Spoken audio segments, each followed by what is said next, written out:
तलाश ए हक या सत्य की खोज, भाग 4। सामाजिक न्याय के उद्देश्य प्राप्त किए बिना या सामाजिक न्याय के लिए यथासंभव प्रयास के बिना धार्मिकता पाखंड है और कुछ भी नहीं। सनातन धर्म में सामाजिक न्याय का मूल आधार सर्वे भवन्तु सुखिनः अर्थात सभी के कल्याण की भावना है। धर्म ग्रंथों में समाज के प्रत्येक व्यक्ति के सम्मान, करुणा, दया और न्यायपूर्ण व्यवहार पर विशेष बल दिया गया है। भगवद गीता में भगवान श्री कृष्ण संभव और निष्पक्षता का संदेश देते हैं। गीता के अनुसार ज्ञानी व्यक्ति सभी प्राणियों को समान दृष्टि से देखता है, चाहे वह विद्वान हो, निर्धन हो या किसी भी जाति अथवा स्थिति का हो।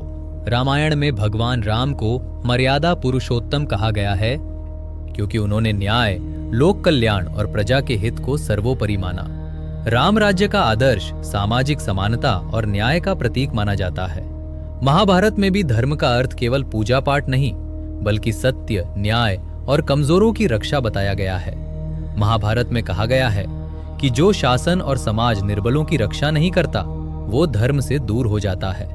उपनिषदों और अन्य ग्रंथों में वसुधैव कुटुंबकम की भावना मिलती है, जिसका अर्थ है पूरा विश्व एक परिवार है। ये विचार सामाजिक भेदभाव से ऊपर उठकर मानवता और समानता का संदेश देता है। सनातन परंपरा में दान, सेवा, अतिथि सत्कार, गरीबों की सहायता और करुणा को धर्म का महत्वपूर्ण अंग माना गया है। इसलिए सामाजिक न्याय केवल कानून या व्यवस्था का विषय नहीं, बल्कि धर्म और नैतिकता का भी आधार माना गया है। बाइबल में सामाजिक न्याय को अत्यंत महत्वपूर्ण माना गया है। बाइबल की शिक्षा का केंद्र प्रेम, दया, समानता और कमजोर लोगों की सहायता है। इसमें बार बार ये संदेश दिया गया है कि मनुष्य केवल ईश्वर की उपासना ही न करे, बल्कि समाज में न्याय और करुणा भी स्थापित करे। पुराने नियम में भविष्यवक्ताओं ने गरीबों, अनाथों, विधवाओं और शोषित लोगों के अधिकारों की रक्षा पर विशेष बल दिया। बाइबल में कहा गया है, भलाई करना सीखो, न्याय को खोजो, अत्याचारियों को रोको, अनाथ का न्याय करो और विधवा का पक्ष लो। इसी प्रकार मीका की पुस्तक में लिखा है, प्रभु तुमसे क्या चाहता है? केवल ये कि तुम न्याय करो, दया से प्रेम रखो और नम्रता के साथ ईश्वर के मार्ग पर चलो।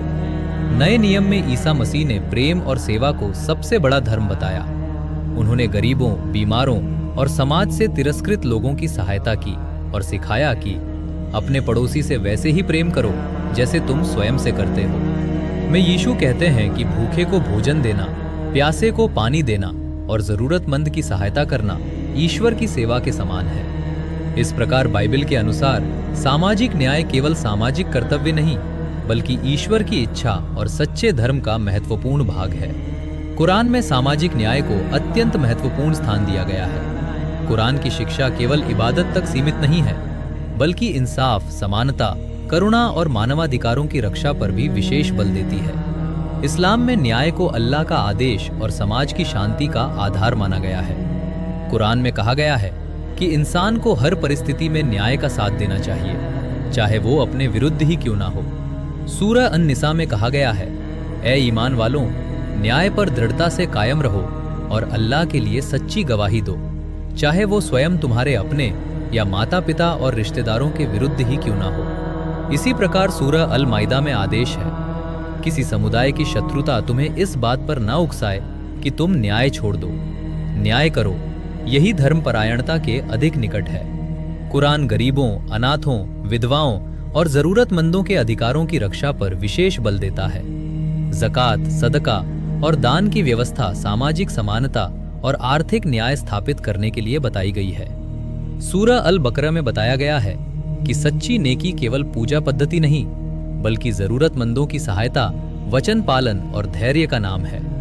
इस्लाम में सभी मनुष्यों को आदम की संतान मानकर सम्मान दिया गया है। इसलिए कुरान के अनुसार सामाजिक न्याय केवल कानून का विषय नहीं, बल्कि ईमान, नैतिकता और इंसानियत का अनिवार्य हिस्सा है। क्रमशः विचारक सज्जादा नशीन अलहाज ख्वाजा सुल्तान अहमद नासरी, साबरी अल कादरी,